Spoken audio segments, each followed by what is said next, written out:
Alvorada. Começa o dia com a atualidade informativa, fresca e revigorante, nas manhãs da RUC.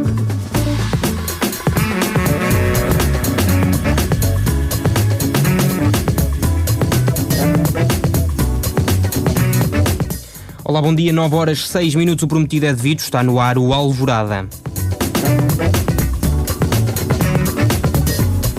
Em dia de greve geral, a revista de imprensa não falha. Hoje os comentários são do professor Carlos Reis.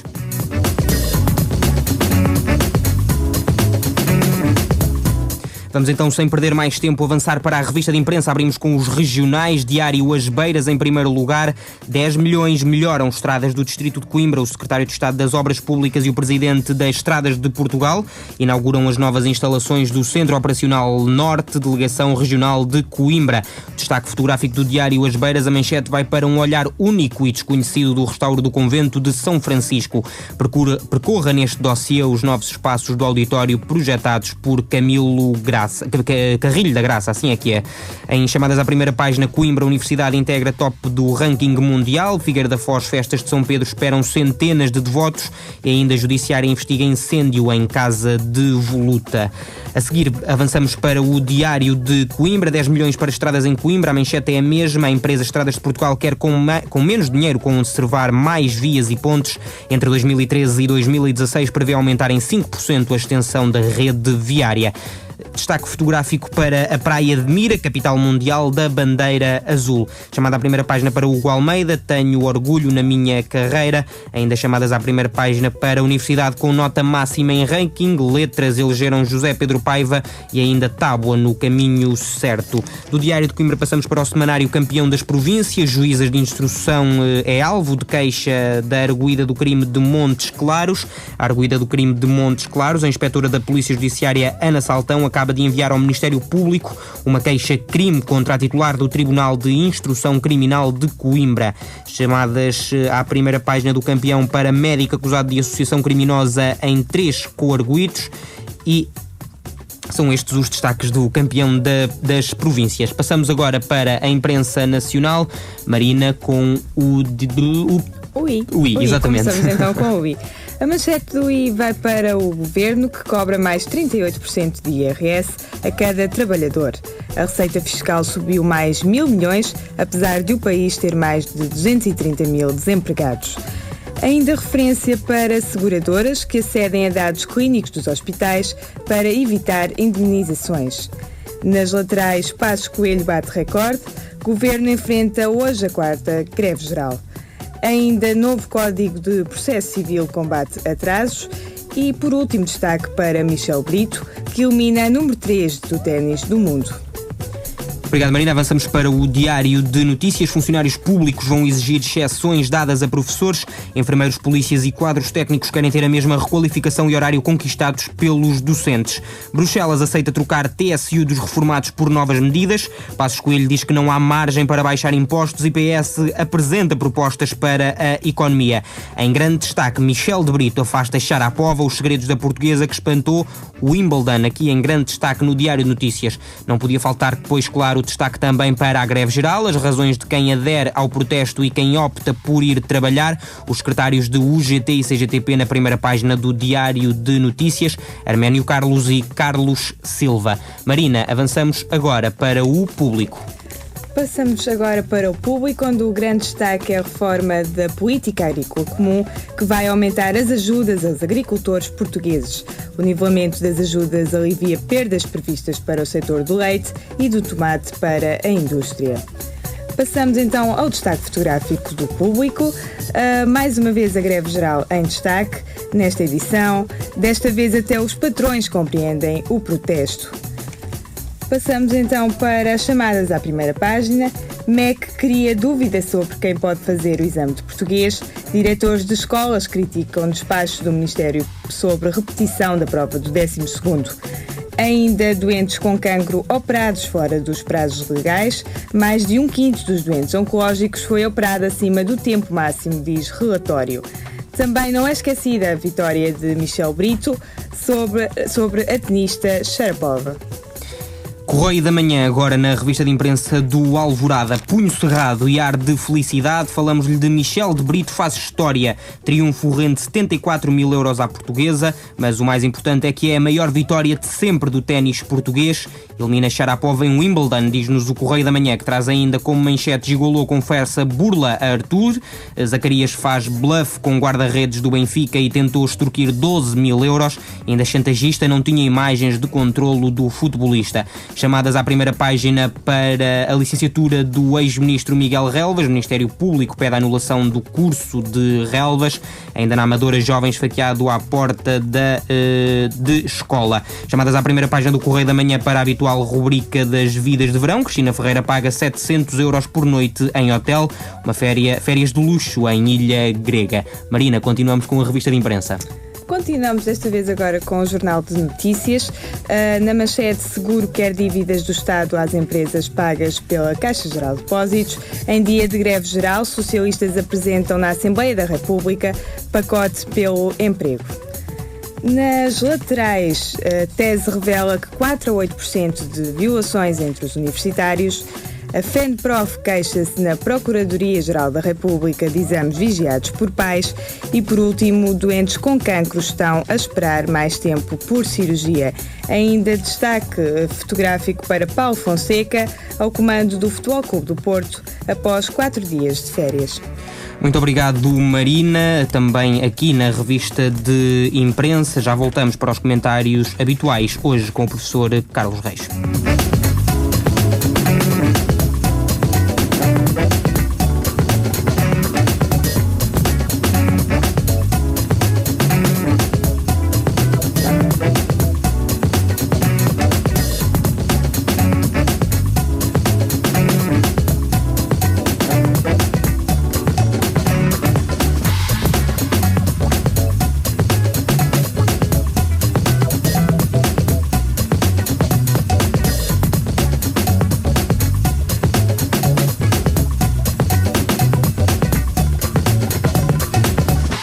Estamos então de novo na antena, agora para os comentários à revista de imprensa. Já lhe disse, quem está aqui comigo hoje é o professor Carlos Reis. Olá, muito bom dia, professor. Bom dia. Muito obrigado pela sua presença aqui na Universidade de Coimbra para mais um comentário à revista de imprensa.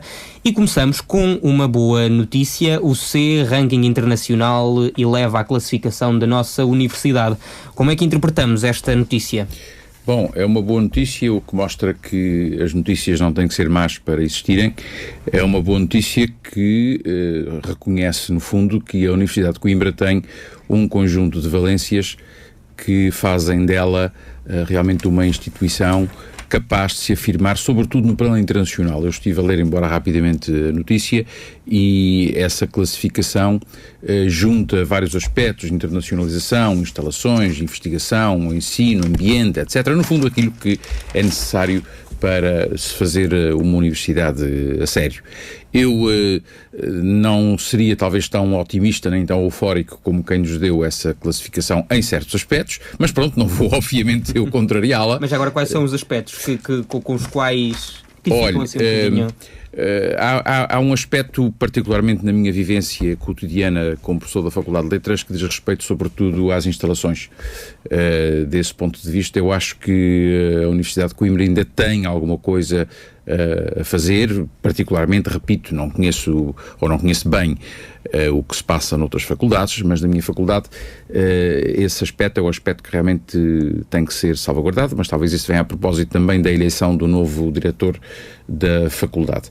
E, por outro lado, sem pôr em causa, obviamente, a dignidade e a qualidade humana das pessoas, penso que às vezes a qualificação profissional de certos setores da Universidade de Coimbra também não correspondem àquilo que são as nossas expectativas.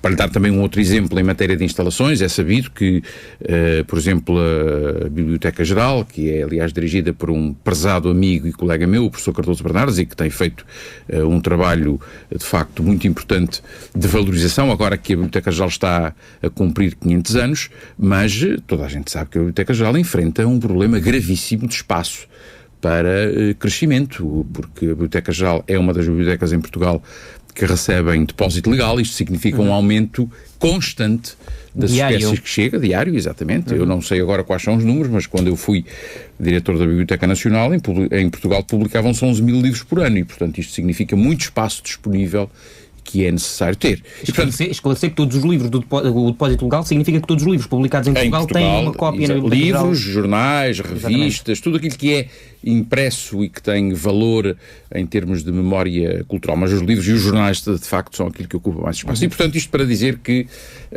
congratulamos-nos todos com essa classificação, mas como acontecia no tempo em que eu era estudante e recebia notas, se nós tivemos, acho que 4 pontos ou qualquer coisa assim, numa escala de 5, então agora queremos chegar aos 5.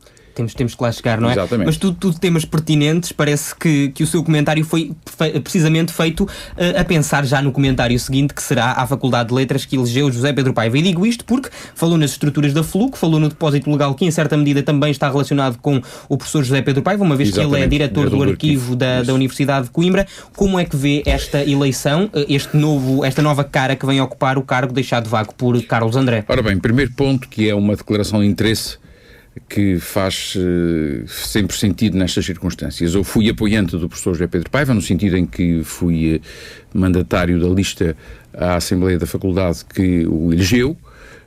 Conheço evidentemente o programa dessa lista e portanto estou identificado com aquilo que levou o professor José Pedro Paiva ao cargo de diretor da faculdade. Segundo a declaração de interesses, considero o professor José Pedro Paiva um universitário distinto, uma pessoa com muitas qualidades intelectuais, com uma carreira de facto relevante e, portanto, desse ponto de vista, como académico, com mais do que qualidades para ser diretor da faculdade.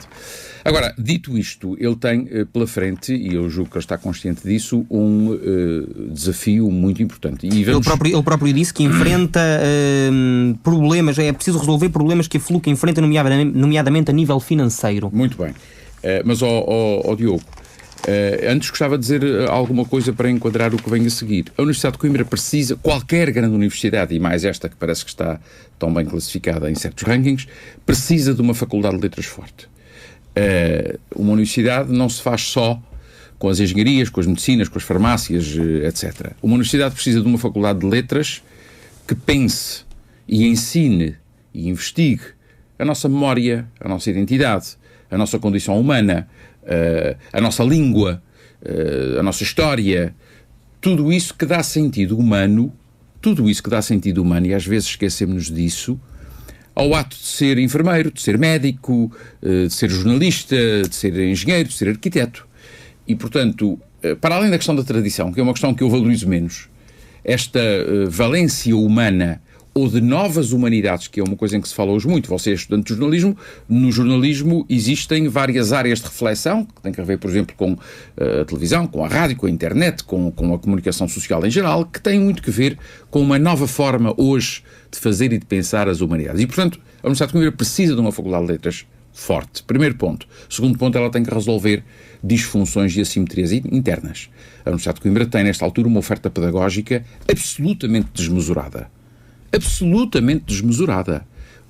Não percebo como é que se chegou a esta dimensão. Eu estive fora durante algum tempo, como forma talvez saiba, e isso, portanto, deixa-me às vezes até um bocadinho desconfortável. Mas, por outro lado, também numa posição... Mas isso não é um problema geral de todo o ensino superior? Eu estou agora a falar da Faculdade de Letras, mas há faculdades que são mais permeáveis a estas derivas. Aqui a Faculdade de Medicina da Marina é uma faculdade monolicenciatura, por assim dizer, ou quase... Sim. São duas, exatamente, mas não pode ir muito além disso. Quer dizer, há um conjunto de unidades curriculares que são as com algumas variações, que são as das faculdades de medicina em Lisboa, em Madrid, em Xangai. Claro, haverá variações que têm que ver com... Claro. Mas é medicina ou matemática, ou direito, ou a farmácia. Agora, numa faculdade em que há vários departamentos, várias áreas do saber, várias línguas, várias literaturas, várias culturas, é mais arriscado, conforme aconteceu, derivar-se para uma proliferação de ofertas pedagógicas que depois fragmentam consideravelmente a faculdade e criam, evidentemente, encargos financeiros absolutamente assustadores. E a qualidade do ensino é afetada? Sobre isso eu não me pronuncio, porque não pronuncio sobre o trabalho dos meus colegas, nem tenho elementos sobre isso. O que lhe digo é que às vezes essa pulverização obriga a ir buscar colaborações fora da faculdade, que são, de resto, muitas vezes colaborações válidas, não é isso que está em causa, mas isso significa encargos financeiros consideráveis. Mas quem é que é beneficiado com essa fragmentação? Essa é uma boa pergunta. Provavelmente ninguém. Provavelmente ninguém, porque não faz muito sentido que um estudante que se inscreve numa unidade curricular, porventura com um nome muito sedutor, não vou aqui citar exemplos, evidentemente, depois chega e verifica que tem 2 colegas. Ou um, ou nenhum. E, portanto, verifica que está um pouco num pequeno deserto do saber. Mas quando fala nessa panóplia de oportunidades, digamos assim, dentro da FLUC, refere-se apenas às unidades curriculares ou também acha que há cursos a mais na faculdade? Não, a começar por aí, evidentemente. A começar por aí. E porque uma coisa arrasta a outra. E pela forma, a meu ver, nem sempre muito racional, como se fez a reestruturação, digamos, dos cursos da Faculdade de Letras, não é? Com coisas que eu considero que são contradições internas ou cedências a interesses particulares, porque não tínhamos ilusões quanto a isto, e isto que eu vou dizer não se aplica só à Faculdade de Letras, aplica-se a todas as áreas do saber em qualquer universidade, em qualquer país e em qualquer continente do mundo. Estamos aqui a falar de espaços de poder. Será que não é a própria Universidade de Coimbra que, e vou fazer aqui, lançar a acha para a fogueira, que beneficia com a existência desta fragmentação dentro da FLUC, uma vez que mais alunos, com cursos que à partida não terão uma despesa muito grande para a Universidade de Coimbra, mais alunos representarão mais dinheiro para a universidade, uma vez que as propinas aumentam. Não falamos em cursos como cursos, por exemplo, como Medicina, creio eu, que é um curso altamente dispendioso. Exato. E a Faculdade de Letras, desse ponto de vista, pelo que eu sei, tem uma boa receita, inclusivamente por causa dos custos estrangeiros. Agora, se essa receita tiver depois que ser pulverizada por muitos professores, esta é uma matéria evidentemente delicada porque joga com o emprego das pessoas e eu não quero muito entrar por aqui porque também não tenho responsabilidades neste domínio, já estive e nessa altura fiz o que tinha a fazer, acho eu. Mas é um pouco falacioso isso, porque hoje as universidades também têm que prestar contas perante os cidadãos e contribuintes que pagam e sabendo nós que os financiamentos estão cada vez mais apertados, temos que ser cada vez mais responsáveis nesse momento. Este é um aspecto, mas não é o único, porque há um outro aspecto da Faculdade de Letras que diz respeito, sobretudo, já aflorei este tema, à questão dos equipamentos e das instalações, em que a Faculdade de Letras tem problemas graves. Perguntem a um colega vosso de letras a odisseia que ele tem que passar para requisitar um livro numa biblioteca. Porque a biblioteca está fechada, porque o funcionário não sabe bem onde é que está o livro, porque está desarrumado, porque desapareceu. E, portanto, deste ponto de vista, e aqui reporto bem em particular a esta questão, a Faculdade de Letras tem 22 bibliotecas. São muitas bibliotecas, isso resulta de uma organização dos saberes que vem de muito antes do tempo em que estamos a falar e resulta também da sua natureza pluridisciplinar. É inevitável que seja assim, não há nada de especial nisto, mas se várias ou muitas dessas bibliotecas estão, como muitas vezes estão, fechadas, porta fechada, e um papel na porta a dizer o funcionário só volta da parte da tarde. Ou então está no departamento tal. Ou está no departamento tal. Bem, vocês dir-me-ão que motivação é que há aqui para um estudante fazer uma coisa que, a meu ver, continua a ser essencial, que é ir à biblioteca e estudar. Professor, quando falava há pouco na própria formação do pessoal da UC, pessoal não docente, presumo eu que foi a esse pessoal que se quis referir quando falou nesse assunto, não acha que é preciso criar uma nova forma de trabalho dentro da FLUC, uma vez estamos a falar na FLUC, para que as tais bibliotecas não estejam fechadas ou não fechem, por exemplo, às 5 da tarde? Exatamente. Eu ainda há dias falava com o atual diretor em exercício, com o professor António Rebelo, sobre isso e comentava com ele uma sugestão que eu dei e outros também terão dado e que eu já vi fazer nas universidades. Há estudantes, sobretudo de mestrado e doutoramento, a quem muito conviria, será um gesto como libertá-los das propinas ou encontrar-lhes uma pequena remuneração e treiná-los e colocá-los a fazer esse trabalho. Isto não é vergonha para ninguém, como vocês sabem, em muitas universidades do mundo os estudantes trabalham. Sabem qual é, ou era há 2 anos, quando eu tinha estes elementos, a percentagem nas universidades norte-americanas do estudante chamado on-campus, quer dizer, aquele que é, por assim dizer, entre aspas, um estudante profissional? 17%. uma porcentagem baixíssima, os outros têm um trabalho, ou só vão lá de vez em quando, etc. E, portanto, se a Faculdade de Letras conseguir, e eu não aceito que isto seja complicado por inibições de caráter legal, porque é possível sempre dar a volta a tudo quando nós estamos à procura de melhorar as coisas, porque esse é o propósito, e não temos que o esquecer. Se é possível, realmente, por um lado, prestar um serviço social, que é assegurar a estudantes que precisam disso, um trabalho razoavelmente remunerado, e por outro lado, fazer funcionar os serviços, eu não vejo porque é que se há de instalar a inércia que impede que isto se faça. Professor, mas todos nós ouvimos todos os dias que a Universidade de Coimbra não tem dinheiro, já ouvimos inclusivamente dizer que não serão contratados, por exemplo, mais docentes e que serão despedidos até alguns, e isso acontece dentro da FLUC. Onde é que se vai arranjar dinheiro para se contratar pessoas ou para pagar a estudantes para estarem responsabilizados, por exemplo, por um serviço de bibliotecas? Pois é, essa é uma boa pergunta, mas nós não estamos aqui a falar, nem pouco mais ou menos, de verbas significativas. Nem estamos a falar, muitas vezes, de dinheiro propriamente dito. Estamos a falar, por vezes, de trocar trabalho por benefícios. Trocar trabalho por benefícios. E aí, realmente, as coisas têm uma outra flexibilidade. E depois você aflorou aí um tema que é, de facto, hoje em dia um tema muito melindroso e muito grave. É que eu sou o primeiro a reconhecer que várias destas dificuldades que existem decorrem em grande parte de uma espécie de hipertrofia em matéria de pessoal, que provavelmente vai ter que ser atacada e vai ter que ser resolvida. Não sei como, porque neste momento não ocupo funções dirigentes, já ocupei noutras instituições e, repito, nessa altura fiz o que achava que devia fazer, mas realmente os recursos não são elásticos. E eu às vezes vejo situações em que não quero entrar aqui, evidentemente, porque são muito desagradáveis até do ponto de vista humano, mas vejo situações que precisam de ser corrigidas. Evidentemente, isso vai custar esforços, sacrifícios a muita gente. Agora, a grande questão, ou como diriam os americanos, é o $1 million question, é saber se nós queremos realmente uma faculdade vigorosa, funcional, a trabalhar bem, ou se queremos esta espécie de desfalecimento que tem um preço grave, e que é o seguinte: a Faculdade de Letras atrai muitos alunos estrangeiros, e designadamente do Brasil.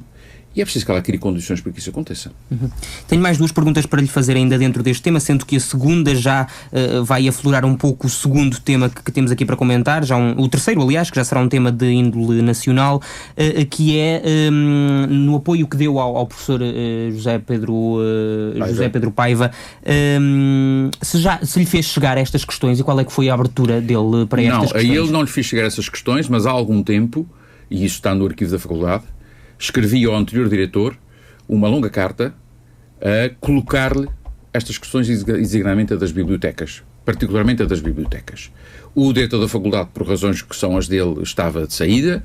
Aliás, eu sou muito crítico em relação, mas não quero também entrar por aí porque ele não está cá e não gosto de falar na ausência das pessoas, mas estou à vontade porque lhe disse a ele muitas coisas que tenho continuado a dizer. Ele realmente é altamente responsável pela situação em que a faculdade ficou e portanto, essa carta está lá.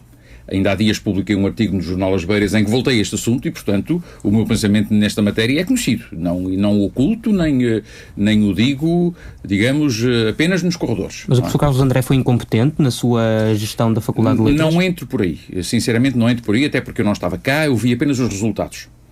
E os resultados não são famosos, como estamos a ver. E, portanto, limito-me a dizer isto. Não vou fazer análise de um tempo em que não estive cá, mas os resultados, de facto, não são famosos.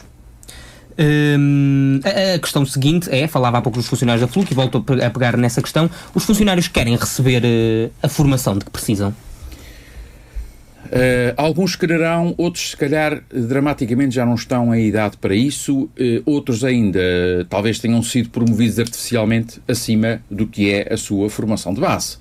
E essa é uma situação humana que nós temos que respeitar, evidentemente, e que não podemos criticar, mas há algum tempo, antes ainda da direção que está agora de saída, muito antes, há uns 15, 20 anos, houve na Faculdade de Letras, toda a gente sabe isto, uma série de promoções artificiais que deram às pessoas um trabalho, porventura, mais digno e mais limpo do que aquele que elas tinham, mas não foi dada. Mas esse é um problema nacional. Isso é um problema nacional. Não lhes foi dada a qualificação, que eu também não sei se elas estavam em condições de receber. E portanto, hoje nós temos essa herança complicada, que é que se alia ao facto de que quando sai um funcionário ele não é substituído. E portanto, este problema não faz senão agravar-se. E disse-lhe que esta questão já entraria um pouco pela questão de nível de índole nacional que eu queria abordar aqui também consigo, que diz respeito à greve geral. O país está paralisado mais uma vez, é a 4ª greve geral que o Primeiro-Ministro Passos Coelho enfrenta. Proponho que ouçamos as palavras do Primeiro-Ministro na Assembleia da República relativamente a este tema, palavras polémicas, uma declaração muito curta. Vamos então ouvir as palavras do Primeiro-Ministro Pedro Passos Coelho, que disse que aquilo que o país precisa é de mais trabalho e menos greves. O país precisa menos de greves e mais de trabalho e de rigor. Aqui então uma pequena declaração do Primeiro-Ministro Pedro Passos Coelho. Sugiro agora que ouçamos as palavras do Secretário-Geral da UGT, dadas à agência Lusa. A greve é um direito constitucional de quem trabalha, mas o momento que vivemos é, acima de tudo, um momento que exige que reformados e pensionistas, desempregados, precários, estudantes, todos os homens e mulheres do nosso país se juntem a nós num coro de protesto e de rejeição pelas políticas de austeridade que estamos a viver e a sofrer. Olha, eu acho que o Sr. Primeiro-Ministro, acima de tudo, deve perceber que esse discurso era um discurso anterior ao 25 de Abril e que nós rejeitamos em absoluto. As pessoas trabalham muito em Portugal, trabalhamos as horas que a contratação coletiva nos determina, há quem trabalhe muito para além das horas que estão determinadas e há quem trabalhe e não receba, e há quem trabalhe mais do que aquilo que devia trabalhar e receba exatamente o mesmo. São então as declarações do Secretário-Geral da UGT, Carlos Silva. Professor, estamos então em greve geral. Estas declarações, pelo menos as do Primeiro-Ministro, não são novas. Estas do Secretário-Geral foram dadas esta manhã à agência Lusa. Ainda assim, o que é que lhe parece todo este imbróglio que aqui existe relativamente à greve geral? Triste, muito triste. Muito triste porque o Primeiro-Ministro, de facto, mais uma vez mostrou que é uma pessoa que não tem gabarito para ser Primeiro-Ministro de Portugal. E ele, se me permitem a expressão um pouco trivial, pôs-se a jeito para ouvir estas respostas. Porque isto de dizer que o país precisa mais trabalho e menos greves, isto poderia dizê-lo o Conselheiro Acácio, que é uma personagem famosa dessa de Queiroz e que se distinguia pelas banalidades que dizia. Qualquer personagem acaciana diz uma coisa destas. Depois, o Primeiro-Ministro, de facto, não tem memória, não tem cultura, porque não sabe, ou não se lembra, que o grande chavão da política em matéria de trabalho e de alienação das pessoas do salazarismo era o chavão de que a minha política é o trabalho. E, portanto, era o princípio da alienação das pessoas. E depois, terceiro e não menos importante, muita gente hoje não trabalha, infelizmente não pode, porque não tem trabalho. E, portanto, isto chega a ser um pouco cruel relativamente aos quase 18% de desempregados que nós temos em Portugal. E, portanto, isto é tudo, de facto, muito triste e julgo que estamos a brincar com o fogo. 4 greves gerais no tempo de vigência de um governo que leva apenas 2 anos permitem fazer um aviso que eu fiz ontem à noite noutro local, parecido com este, e que é: olhemos para o que se está a passar no Brasil. As razões e as causas são diferentes, e eu conheço relativamente bem as causas do que se está a passar no Brasil. São diferentes, evidentemente. As atitudes das pessoas também são diferentes, mas chega-se lá por vários caminhos. E eu julgo que nós estamos a acumular na sociedade portuguesa tensões, uma conflitualidade latente, uma revolta surda que um dia pode explodir. Falta apenas que se solte aí uma chispa ou uma faúlha em algum lugar. No Brasil foi o aumento do preço dos transportes. Aqui pode ser outra coisa qualquer e a situação pode se tornar descontrolável. E realmente aí as pessoas têm que ser responsabilizadas, até as que já lá não estão, como o sorridente ex-ministro Miguel Relvas, que eu vejo aqui já lá vamos. Num dos jornais que hoje temos na frente. Já lá vamos. Fala-me no povo brasileiro, que é uma situação muito complicada, situações de violência quase extrema. O povo português será capaz de fazer isso? Fala-se muito na história do povo português é pacífico. Isso foi outro dos chavões que o Dr. Salazar inventou, quando disse que os portugueses são um povo de brandos costumes. Talvez tenha esquecido, por exemplo, do regicídio. Do regicídio e de outras coisas. Isso ele sabia, porque esse, apesar de tudo, era um homem culto, não é? Mas as guerras civis em Portugal, no século XIX, a Primeira República, foram tempos de grandíssima violência. Acha que podemos voltar a tempos como esses da Primeira República, em que havia governos que não duravam sequer um mês? hoje nós temos uma série de mecanismos de contenção do ponto de vista das instâncias políticas, designadamente o facto de estarmos na União Europeia, que se não impedem, pelo menos dificultam isso consideravelmente. Para falar de outro país que não Portugal, e sublinho bem, para falar de outro país que não Portugal, é evidente que se a Grécia não estivesse na União Europeia e no euro, já tinha havido um golpe de Estado na Grécia. Até porque a Grécia tem tradição nesse aspecto, não é?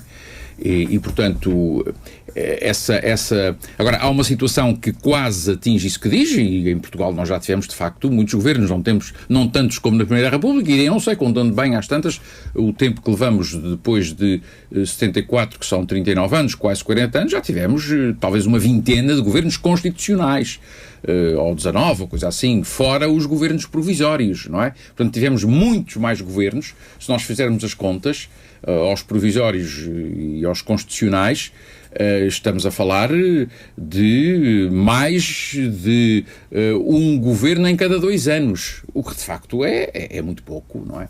Agora, a verdade é que nós estamos numa situação, e aí não só em Portugal, mas na Europa em geral, em que a qualidade, vamos dizer assim, do pessoal político baixou tanto, porque se retirou dignidade à função política.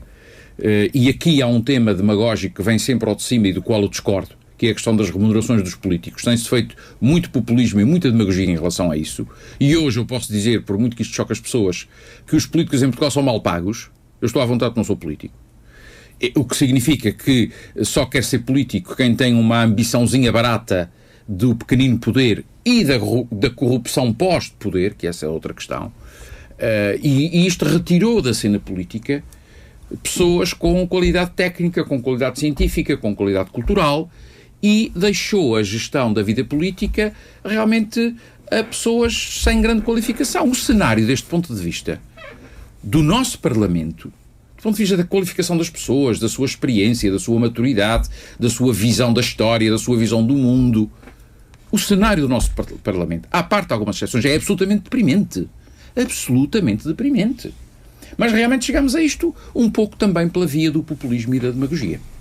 Continuando na questão da greve, que está a assolar hoje o país, a quarta, já falámos nisso, não lhe parece ilegítimo fazer-se greve, por exemplo, no setor dos transportes, quando as pessoas já têm passes pagos? Aliás, e faço-lhe esta pergunta porque numa primeira fase as greves começaram a existir para afetar a entidade empregadora, a entidade patronal. No caso do setor dos transportes só beneficiam, porque as pessoas pagam o passe e os autocarros não saem nem sequer gastam gasolina. Como é que vê esta questão? Diogo, essa é uma questão técnica que é sabida, quer dizer, é verdade que é assim, não há dúvida. Isso prende-se à outra questão que eu ouço falar muito e que é uma das contradições mais bizarras que existe, que as pessoas dizem, não, os trabalhadores têm direito à greve, mas as pessoas não podem ser prejudicadas. Bom, então alguém dir-me-á como é que se faz uma greve em que as pessoas não sejam prejudicadas. Mas não haverá outras formas de protesto? Dir-me-á você, consta que há anos, já agora creio que isso acabou, os japoneses, que têm realmente uma ética do trabalho muito diferente da nossa, em vez de fazerem greve, punham uma fitinha na cabeça com os dizeres a protestarem e continuavam a trabalhar. Bom, pode ser que isso funcione no Japão, duvido que funcione entre nós. Portanto, ainda não se inventou uma greve que não prejudique as pessoas. Primeiro ponto. Segundo ponto, do ponto de vista, digamos assim, da tecnologia da greve, se é que esta expressão faz sentido, desse ponto de vista, uma greve geral tem que começar pelos transportes. Porque é aí que se arrasta tudo o resto. E hoje os números vão ser altamente divergentes por esta razão. Como sempre também, não é? Como sempre, mas é por esta razão. É que porque, de facto, há muita gente que hoje não trabalha, não porque não queira, mas não pode chegar ao trabalho. Esses vão ser contabilizados como grevistas, o Governo não os vai contabilizar como grevistas. E, portanto, uma greve geral que não acautele, e mais vê-se logo os dirigentes sindicais onde é que estão às primeiras horas, é, de facto, nas grandes centrais de distribuição de autocarros, é no metro, é nas estações de comboio, porque é aí que tudo se resolve. Falou nos líderes das centrais sindicais. A responsabilidade de termos chegado ao ponto em que chegamos não será muito dos próprios líderes sindicais, uma vez que eles têm passado por vários governos. Vemos alguns líderes com imensos anos de... Por acaso não é o caso, porque o líder da UGT foi eleito há pouco tempo, o da UGT também. Mas os anteriores tinham estado muitos anos. Exatamente, mas os anteriores tiveram muitos anos. E olhamos para Mário Nogueira, que também está há muito tempo à frente da FENPROF. O dirigente da FESAP, e não estou aqui a fazer nenhum juízo sobre o dirigente máximo da FESAP, não estou a fazer aqui nenhum juízo sobre a sua função e sobre as suas qualidades como sindicalista, é dirigente da FESAP há longos anos, acho que décadas inclusivamente, e portanto há ali figuras que realmente quase que se perpetuam no poder, não é? Eu não sei se isso lhes retira legitimidade. Agora, há realmente, e isso dá que pensar, alguns profissionais do sindicalismo em Portugal, não é verdade? Bom, talvez se possa dizer que um sindicalismo forte precisa realmente de pessoas dedicadas. E eu devo dizer que já fui mais crítico em relação a isso.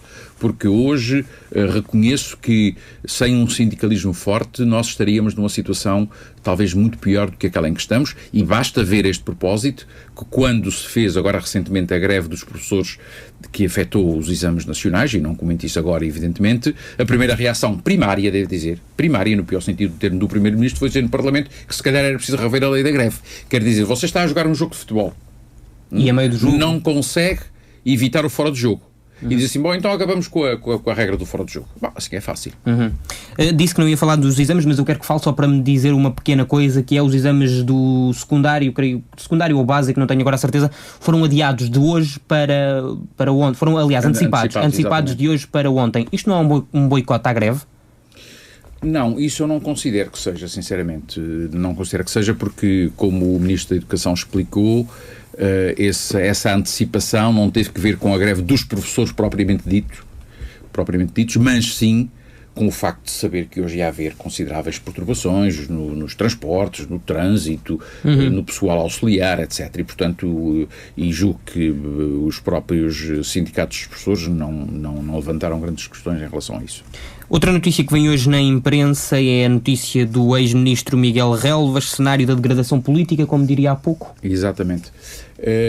Eu não gosto muito de, como se costuma dizer, e é obviamente uma metáfora, não gosto muito de bater em mortos, mas a verdade é que este caso não pode passar despercebido, nem pode passar ao esquecimento. É preciso que tenhamos memória do que acontece e do que aconteceu, porque isso condiciona o que há de acontecer. A notícia diz que o Ministério Público pede a anulação do curso do ex-ministro Miguel Relvas. Portanto, o curso não está ainda anulado, mas já há, digamos, um movimento já nesse sentido, pedido pelo Ministério Público. E o que mais me impressionou e chocou neste caso foram duas coisas. Uma foi como o ensino privado, o ensino superior privado, mais uma vez se autodesqualificou ao consentir uma coisa destas. Nós temos, infelizmente, em Portugal um ensino superior privado que não é forte, diferentemente de todos os países, porque muitas vezes, a meu ver, o ensino superior privado em Portugal aceitou fazer este tipo, desculpem-me a expressão, de fretes, estes e outros. Segundo ponto, e foi talvez a parte mais chocante, fez com que o que era, e é ainda, para todos os efeitos, legalmente uma oportunidade formativa, que é o facto de se reconhecer que há pessoas que chegam tarde à formação superior e que trazem competências e conhecimentos da sua vida profissional e que elas devem ser aproveitadas. Isto é uma situação que eu considero normal e perfeitamente aceitável, em termos, como é evidente. Agora, o desmando a que se chegou neste caso retirou em grande parte, digamos, não diria legitimidade, mas a possibilidade de se continuar a agir assim, porque se você, em vez de estar a estudar jornalismo, for jornalista durante 20 anos e depois quiser estudar jornalismo, bom, evidentemente que você traz da sua vida profissional uma experiência que pode ser, em alguns momentos e em alguns pontos do seu trajeto curricular, aproveitada e reconhecida, como é evidente. E aqui a Marina, se antes de ser estudante de medicina, trabalhar durante 20 anos num laboratório, num hospital, sei lá, em contactos com a profissão médica de alguma forma, ou se tiver uma formação em química ou em bioquímica... Mas pontualmente. Pontualmente. Evidentemente que algumas dessas coisas podem ser aproveitadas, mas pontualmente. E justamente por isso eu falei neste caso no desmando. No desmando. E isso realmente é que, de alguma forma, curto-circuitou esta que é uma oportunidade formativa a ter em conta, porque, e eu falo à vontade porque sou professor universitário, por muito que se saiba, é bom sempre repetir, não se estuda e não se aprende só na universidade. Também se estuda e se aprende fora da universidade. Professor, saltamos aqui uma notícia que me parece também interessante, do Diário de Notícias. Funcionários públicos vão exigir exceções dadas a professores, enfermeiros, polícias e quadros técnicos que querem ter a mesma qualificação e horário conquistados pelos docentes. De novo, aí é uma questão de falta de capacidade de comunicação do governo.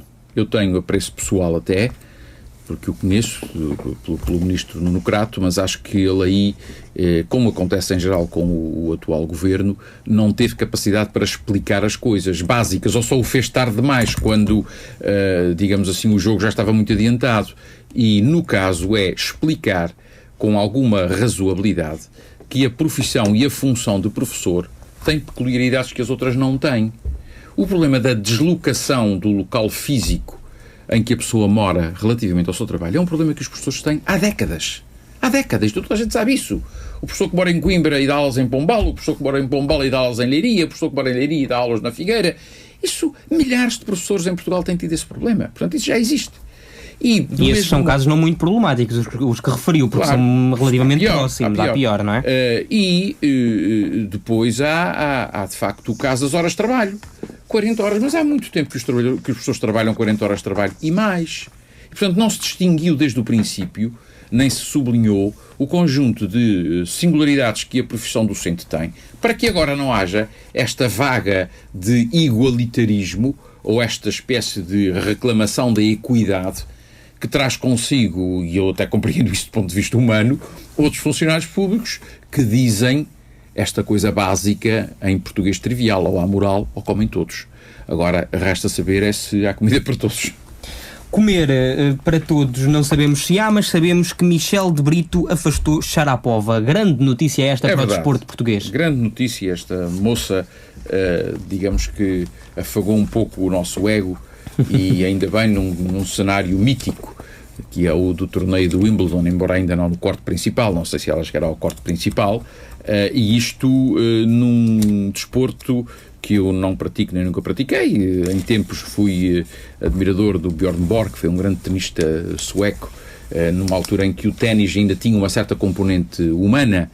Agora o ténis é uma altíssima tecnologia desportiva e mesmo esta jovem, tanto quanto sei, formou-se enquanto tenista nos Estados Unidos, não em Portugal, porque em Portugal não há grande tradição do ténis.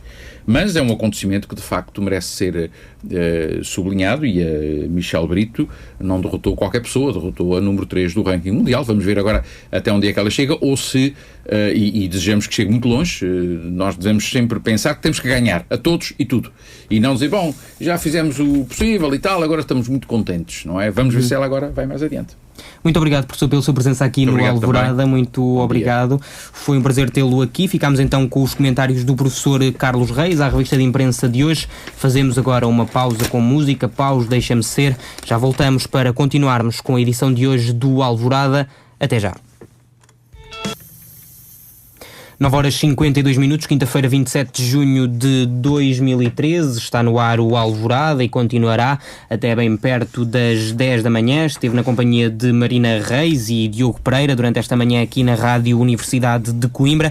Hoje é dia de greve geral. Já lhe dissemos que os transportes estão a ser, de acordo com a CGTP, bastante afetados aqui na região de Coimbra, não só na cidade, mas em toda a região de Coimbra.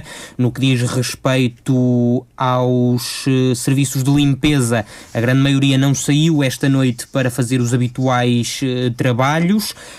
No setor da aviação, os aeroportos, segundo o site da ANA, até ao momento apenas foi cancelado um voo, que foi em Faro, tinha destino à República Checa. Nos aeroportos do Porto e de Lisboa a greve ainda não se sentiu. Estão ainda previstos alguns cancelamentos de voos da TAP em direção à Madeira e aos Açores.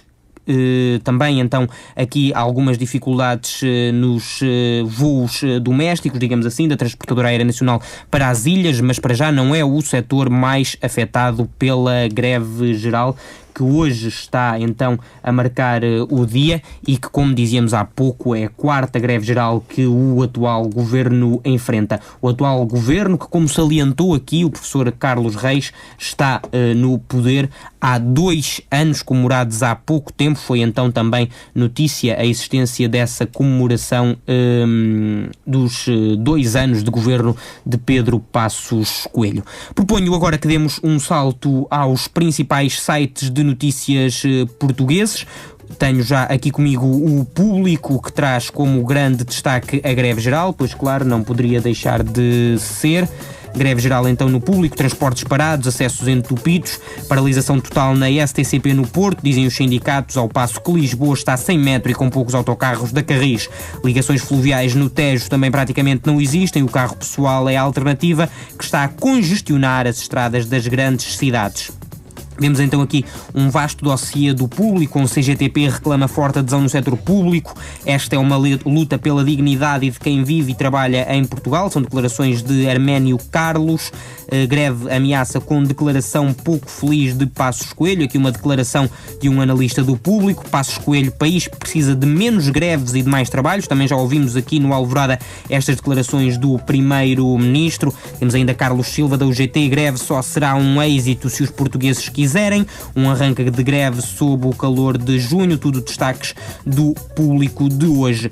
No dossiê internacional, a Europa vai permitir alguma flexibilidade em resgates a bancos. Dinheiro dos depósitos abaixo dos 100 mil euros será sempre protegido. Acionistas e credores são os primeiros a pagar. Destaque também para Zuma, que cancela a viagem depois de visitar Mandela, antigo presidente sul-africano, com respiração assistida. Aqui também as notícias de Nelson Mandela a chegarem-nos todos os dias, um pouco que a conta-gotas. Tencionamos agora dar uma vista de olhos ao site da TSF, é isso que estamos a fazer neste momento. Destaque, como não poderia deixar de ser, para a greve geral, pois claro, transportes a meio gás em dia de greve. Em dia de greve geral, o ponto mais crítico do trânsito é a ponte 25 de Abril em direção a Lisboa. Nos comboios, autocarros, barcos e ainda nos aeroportos há várias ligações canceladas. Aqui informações do site da TSF. Destaques também para o internacional. A União Europeia alcança acordo sobre novas regras de resgates bancários. Damos um salto agora ao site de notícias da Rádio e Televisão Públicas. CGTP e UGT esperam elevada adesão à greve. A greve geral foi convocada pela CGTP e UGT. Começou à meia-noite. O objetivo é contestar as políticas de austeridade e a elevada taxa de desemprego. Ao início da madrugada, os líderes das centrais sindicais davam conta de uma grande adesão à paralisação. Os transportes e os serviços públicos deverão ser os mais afetados. A agência Lusa interrompe serviço. Aqui também uma notícia importante. A agência noticiosa Lusa interrompeu o seu serviço esta manhã às 8h45 como consequência da greve geral que afeta todo o país. Já vimos então o site do Público, site da RTP e site da TSF. Vamos então até ao site do Diário de Notícias. Esperamos adesão de 100%. Carlos Silva, da UGT, otimista, ainda cumprimentou Jerónimo de Sousa à entrada da sede do metro, mas já não se cruzou com Arménio Carlos, da CGTP. As expectativas para a greve geral são altas, segundo o líder da UGT. Do DN passamos para o Diário de Coimbra, o nosso jornal regional, o site que tem EP, Estradas de Portugal, amplia estradas mas conserva euros. Entre este ano e 2016, os contratos de conservação corrente da rede de estradas sob gestão de Estradas de Portugal abrangem 14.126 mil quilómetros de vias. Damos um site agora ao Desportivo Record, ao site www.record.pt. Markovic à disposição de Jorge Jesus, esta notícia em destaque no site do Record. Ainda destaque para River, quer Iturbe, mas de graça, e ainda para Michel Brito, estava a ficar um bocadinho fora do radar, diz-nos aqui o site do Record. Estamos então no limite do nosso programa de hoje. Dizer-lhe que em termos de temperaturas pode contar com um dia com muito calor hoje na cidade de Coimbra. Temperaturas a variar entre os 35 graus de máxima e 18 de mínima. São informações do Instituto Português do Mar e da Atmosfera. Fica então por aqui o Alvorada, na voz de Diogo Pereira e Marina Reis. Foi um prazer fazer-lhe companhia nesta manhã informativa da RUC. A informação regressa atualizada quando forem 5 da tarde. E o Alvorada regressa amanhã para mais uma revista de imprensa e todas as informações que importam conhecer na manhã informativa da Rádio Universidade de Coimbra. Até amanhã, tenham um bom resto de dia na companhia da RUC.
La donna mobile.